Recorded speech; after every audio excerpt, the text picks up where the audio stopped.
Rusia tuding Amerika menginginkan perang terus terjadi. Ukraina ditekan agar tidak bicara perdamaian.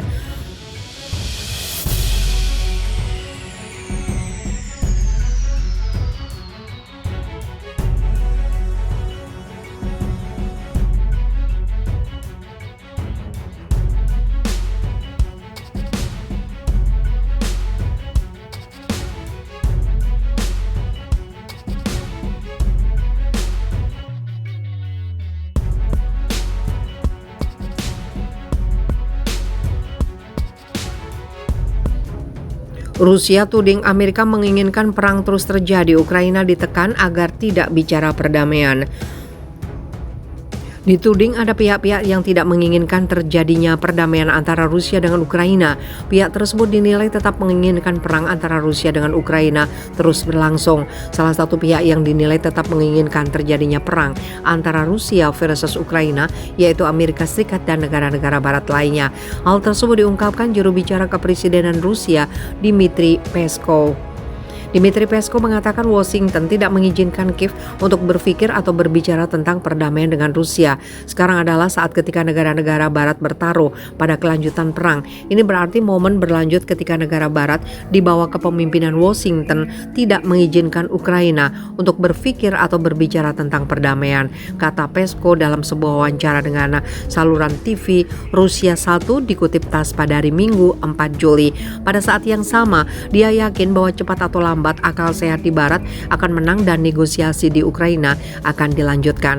Sekarang permintaan inisiatif untuk memenangkan situasi telah menurun, tetapi kami tidak ragu bahwa cepat atau lambat akal sehat akan menang dan sekali lagi giliran negosiasi akan datang, tambah Peskov. Dia juga mencatat bahwa sebelum proses negosiasi dilanjutkan, Ukraina harus sekali lagi memahami kondisi Moskow. Setuju dengan mereka, duduk di meja dan formalkan saja dokumen yang sudah disepakati dalam banyak hal, tutup Peskov. Para pemimpin Eropa paling sering kekurangan kekuatan untuk dibimbing hanya oleh kepentingan negara mereka. Mereka harus mengikuti Barat secara kolektif, kata juru bicara kepresidenan Rusia.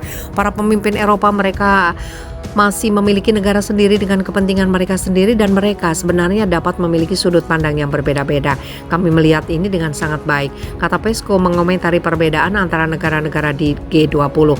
Sementara itu Menteri Luar Negeri Rusia Sergei Lavrov mengatakan bahwa tirai besi baru sedang turun di antara Moskow dan Barat. Lavrov berujar hal ini terjadi di tengah invasi Rusia ke Ukraina. Sejauh menyangkut tirai besi pada dasarnya itu sudah turun, kata Lavrov kepada wartawan selama konferensi pers di ibu kota Belarusia, Minsk. Prosesnya sudah dimulai, imbuhnya dikutip dari The Moscow Times. Lavrov juga mengklaim bahwa hubungan antara Rusia dan Uni Eropa telah berakhir. Uni Eropa telah menghancurkan hubungan yang telah dibangun selama beberapa dekade antara kami dan UE, kata Menlu Rusia. Namun ia menambahkan bahwa Moskow masih terbuka untuk negosiasi. Lavrov juga mengatakan bahwa Kremlin sudah tidak mempercayai Barat. Saya hanya bisa mengatakan bahwa mulai sekarang kami tidak akan mempercayai baik Amerika maupun UE. Kami akan melakukan semua yang diperlukan agar tidak bergantung pada mereka di sektor-sektor kritis, kata Lavrov. Dalam konferensi pers bersama mitranya Vladimir Makai dari Belarusia, Lavrov juga menyinggung KTT NATO di Madrid. TASS melaporkan, Lavrov mengatakan bahwa KTT NATO di Madrid sekali lagi menunjukkan bahwa negara anggota NATO mengharapkan kepatuhan tanpa syarat atas keinginan mereka dari semua negara. Saya percaya bahwa jelas bagi semua orang apa yang mereka harapkan. Mereka tidak menghindar untuk membicarakan dan mereka mengatakannya sekali lagi kemarin selama KTT NATO di Madrid. Mereka mengharapkan kepatuhan tanpa syarat dari semua negara atas keinginan mereka yang mencerminkan kepentingan egois mereka, terutama kepentingan Amerika Serikat, kata Lavrov. Dia menggarisbawahi bahwa Eropa modern yang diwakili oleh UE kehilangan kemerdekaannya atau tanda kemerdekaan yang dulu dimiliki dan sepenuhnya tunduk pada Amerika Serikat.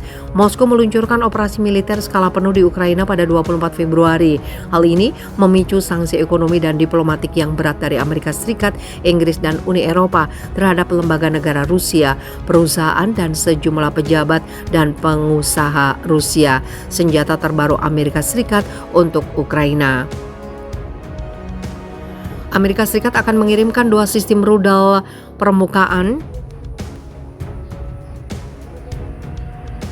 ke udara Nazam, 4 radar kontra artileri dan sekitar 150.000 butir amunisi artileri 155 mm ke Ukraina untuk membantu Kiev bertahan melawan serangan pasukan Rusia.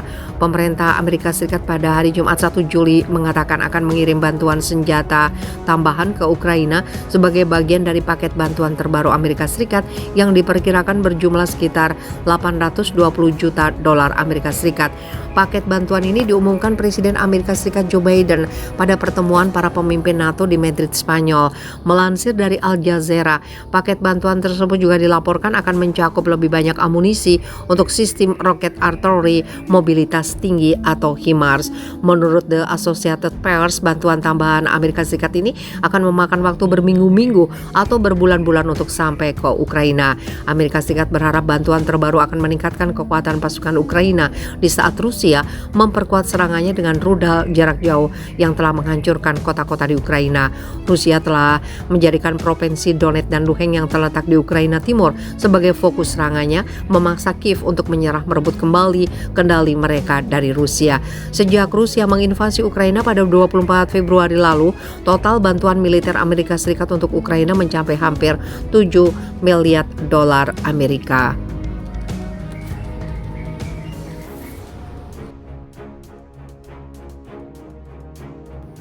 Dituding ada pihak-pihak yang tidak menginginkan terjadinya perdamaian antara Rusia dengan Ukraina. Pihak tersebut dinilai tetap menginginkan perang antara Rusia dengan Ukraina terus berlangsung. Salah satu pihak yang dinilai tetap menginginkan terjadinya perang antara Rusia versus Ukraina yaitu Amerika Serikat dan negara-negara barat lainnya. Hal tersebut diungkapkan juru bicara kepresidenan Rusia, Dmitry Peskov. Dmitry Peskov mengatakan Washington tidak mengizinkan Kiev untuk berpikir atau berbicara tentang perdamaian dengan Rusia. Sekarang adalah saat ketika negara-negara barat bertaruh pada kelanjutan perang. Ini berarti momen berlanjut ketika negara barat di bawah kepemimpinan Washington tidak mengizinkan Ukraina untuk berpikir atau berbicara tentang perdamaian, kata Peskov dalam sebuah wawancara dengan saluran TV Rusia 1 dikutip TASS pada hari Minggu 4 Juli. Pada saat yang sama, dia yakin bahwa cepat atau lambat akal sehat di Barat akan menang dan negosiasi di Ukraina akan dilanjutkan. Sekarang permintaan inisiatif untuk memenangkan situasi telah menurun, tetapi kami tidak ragu bahwa cepat atau lambat akal sehat akan menang dan sekali lagi giliran negosiasi akan datang, tambah Peskov. Dia juga mencatat bahwa sebelum proses negosiasi dilanjutkan, Ukraina harus sekali lagi memahami kondisi Moskow, setuju dengan mereka, duduk di meja dan formalkan saja dokumen yang sudah disepakati dalam banyak hal, tutup Peskov.